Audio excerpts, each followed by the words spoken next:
परिसंघ में उत्तराखंड के स्पीकर के रूप में आप सामाजिक कार्य करते हैं, इसलिए आपको हम बहुत सम्मान के साथ इस मंच पे आमंत्रित किया है। और ये मंच पे अभी तक ऐश्वर्या अपने भालचंद्र मुनगेकर से लेके बड़े बड़े लोग यहाँ पे आए हैं और उन लोगों ने अपनी बात यहाँ पे रखी। इस कड़ी में आपको भी अपने विचार रखने के लिए मैं आमंत्रित करता हूँ इंजीनियर शैलजा सिंह आर्य।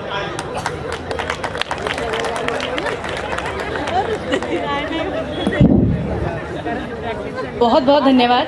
क्या मेरी आवाज़ पीछे तक आ रही है?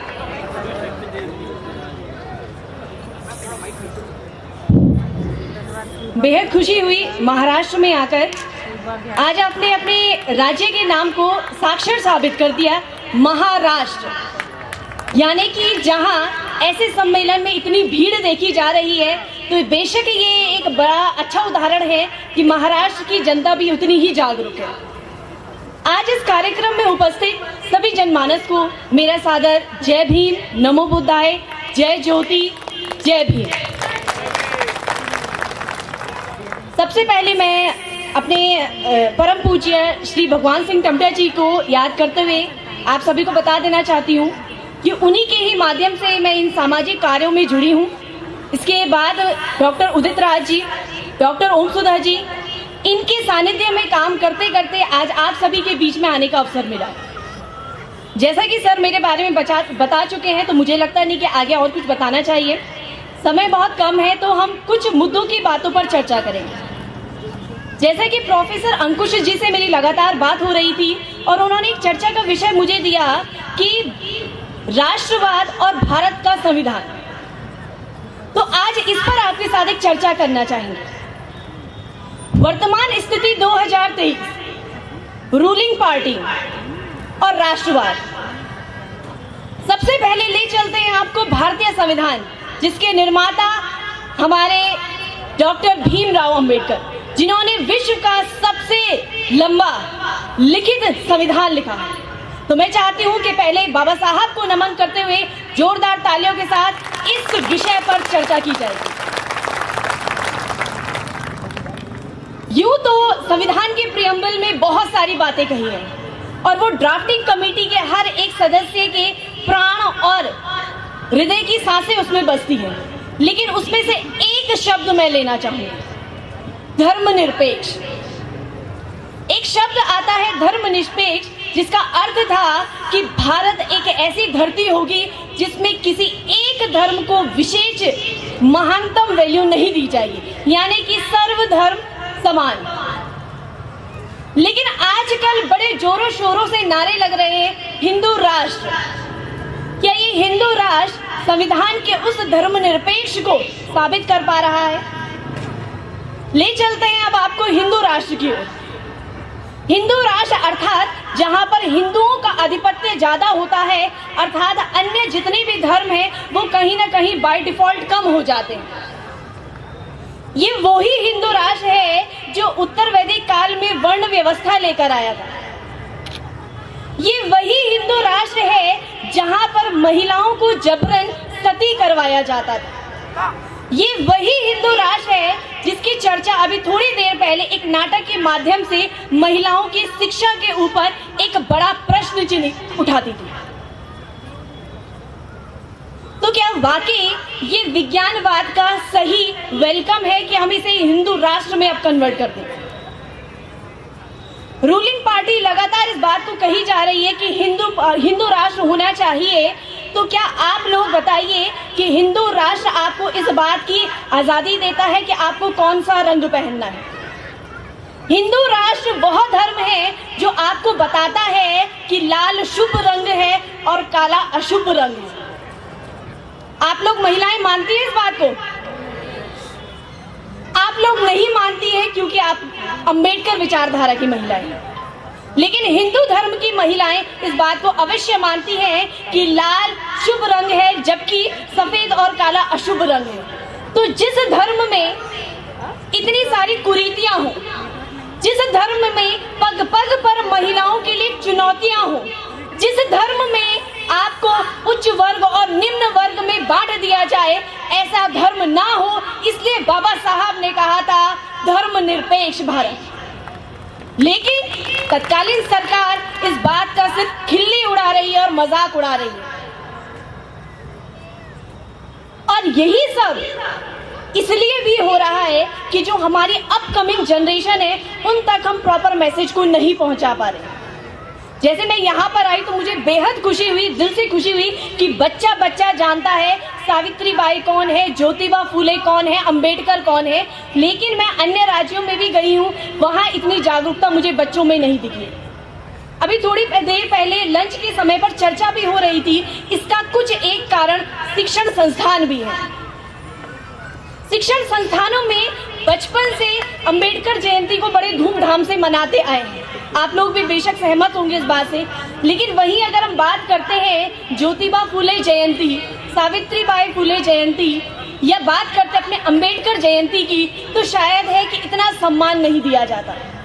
और जिन चीजों को सम्मान नहीं दिया जाता वो सिर्फ धूमिल हो जाती हैं। इसलिए ये आप लोगों की एक नैतिक जिम्मेदारी बनती है कि आपके पूर्वजों ने जो भुगता है उसे अपने बच्चों को जरूर बताएं, ताकि वो यातनाएं जीवित रहे और आगे बढ़ने की ललक जीवित रहे कि हमें आगे बढ़ना है, क्योंकि ये समय दोबारा भी आ सकता है।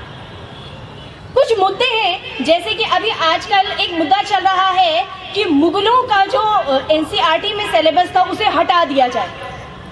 ये भी कहीं ना कहीं हिंदू राष्ट्र की एक अवधारणा है कि मुगलों को हटा दिया जाए क्योंकि राजपूतों को उठाना है। मैं जानना चाहूंगी, हमारे साथ प्रोफेसर अंकुश जी हैं, इन्होंने बताया कि हिस्ट्री के ये प्रोफेसर हैं। सबसे बड़ा फेमस युद्ध है बैटल ऑफ हल्दी घाटी। हमें महाराणा प्रताप की अगर वीर्य और शौर्य को बताना है तो कहीं ना कहीं अकबर का भी तो जिक्र करना पड़ेगा ना, या वहां पर कह दिया जाएगा कि बेटा ये आउट ऑफ द सिलेबस है। अगर आपको राजपूतों को उठाना ही है, बेशक उठाइए, पर उसके साथ ही उसके ओपोनेंट को तो दिखाइए। क्या कहेंगे आप कि अकबर बड़ी वीरता से लड़े थे। किससे लड़े थे? Out of the syllabus. विश्व में 7 अजूबों में से एक है ताजमहल, जिसकी सुंदरता की चर्चे विश्व भर में किए जाते हैं। आप बताएंगे कि आपने एनसीईआरटी के सिलेबस में कि बनाया किसने था? इतिहास को हटा देना का अर्थ ये नहीं है कि आप इतिहास को मिटा देंगे। इतिहास जीवित रहना चाहिए। ये आपके वीर, आपके शौर्य की गाथा को जीवित रखता है। इसी प्रकार से बात करते हैं, एक नया कॉन्सेप्ट चला है, वेदों की ओर चलो।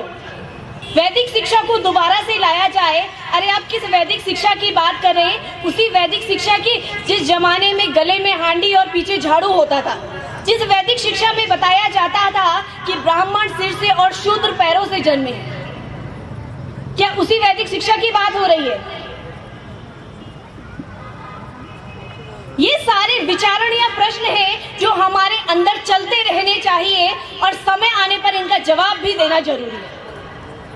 क्योंकि आपसे ये बिल्कुल नहीं कहा जाएगा कि आपका हथियार, आपका आरक्षण खत्म हो रहा है। लेकिन ये जो निजीकरण का खेल जो सरकार चला रही है, ये बाय डिफॉल्ट इसी का ही परिणाम है कि आपका आरक्षण समाप्त हो रहा है। हम अपने महापुरुषों को कैसे जीवित रखें, इस बात पर विचार और मंथन करने की आवश्यकता है।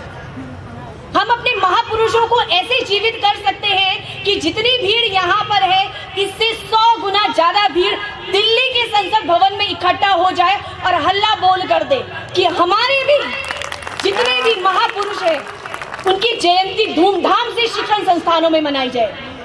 शिक्षण संस्थान सबसे बड़ा रूट है, एक जड़ है कि हम अपने महापुरुषों को कैसे उजागर करें। शिक्षण संस्थानों में ये बाय डिफॉल्ट हो जाना चाहिए कि सावित्रीबाई फुले, ज्योतिबा फुले का पिक्चर जरूर वहां पर होना चाहिए, फोटो होना चाहिए कि बच्चा जाए और पूछे ये कौन है, बाबा साहब कौन है।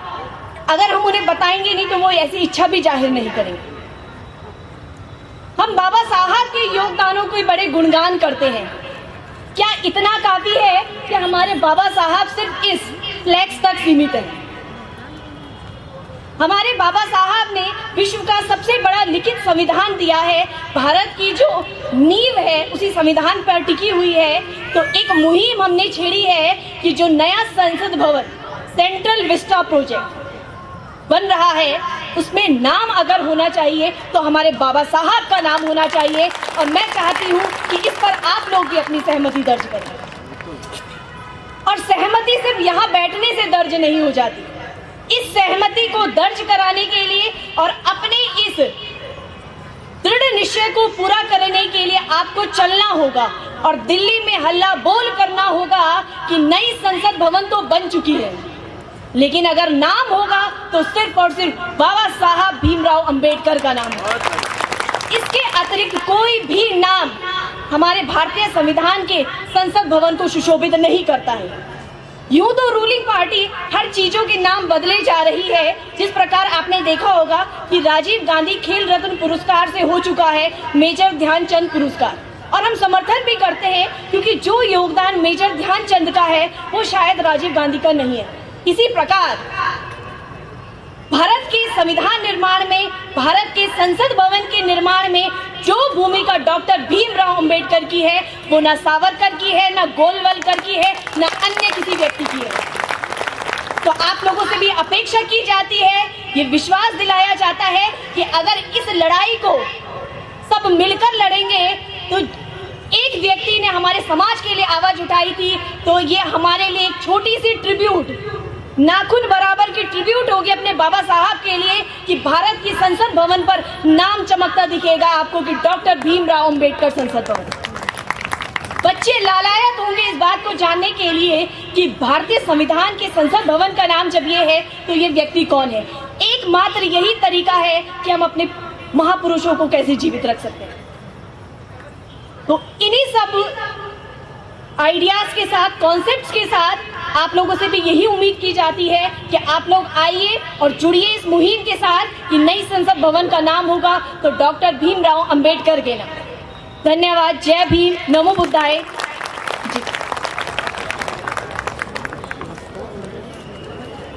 धन्यवाद शैलजा सिंह आर्य।